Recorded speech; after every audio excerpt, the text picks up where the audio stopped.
This Week in Fish and Wildlife, sponsored by your local Montana Toyota dealers. Thursday morning time once again for This Week in Fish and Wildlife. Once again, we're outdoors at Region 3 headquarters with Morgan Jacobsen. Morgan, 1st of March was a big time, the new license year beginning and all of that. Let's go through some of the process for folks and look at some of those deadlines if we can, because it's all that time you got to start everything all over again. That's right. It's an exciting time of year. March 1st is always a big day in Montana. It's when our new license year begins for hunting and fishing licenses.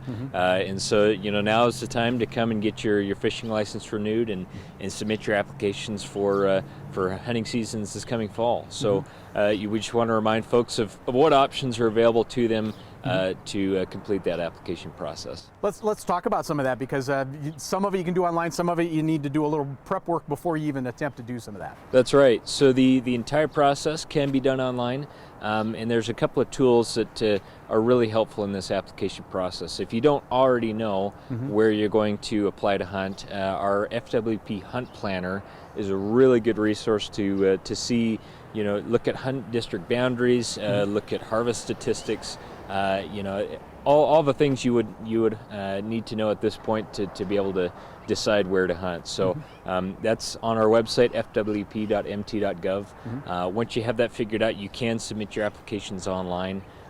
We aren't processing paper applications anymore, so people will need a valid email address to complete that application. The application deadlines are April 1st for deer and elk permits, May 1st for moose, bison, sheep, and goat permits, and then June 1st for antelope, and then B licenses for deer and elk. Gotcha. So those are those things. All that information is available on the new and improved website. Right. You can find all the information potentially that you would need to have right there. That's right. So that includes the hunt planner. That includes the hunting regulations for this new year. And then just a place that you can conveniently purchase those hunting licenses and print them at home if you desire. So that continues to be an option.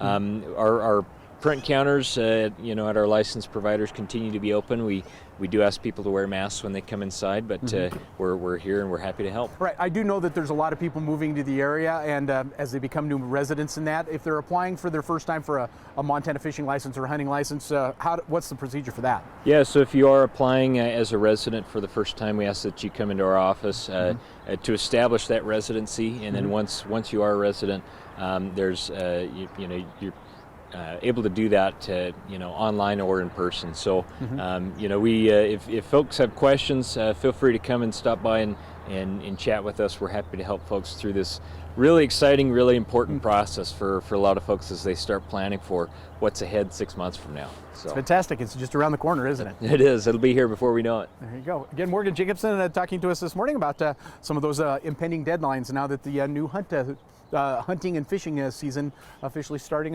this past Monday. Morgan, thank you very much. And that's This Week in Fish and Wildlife.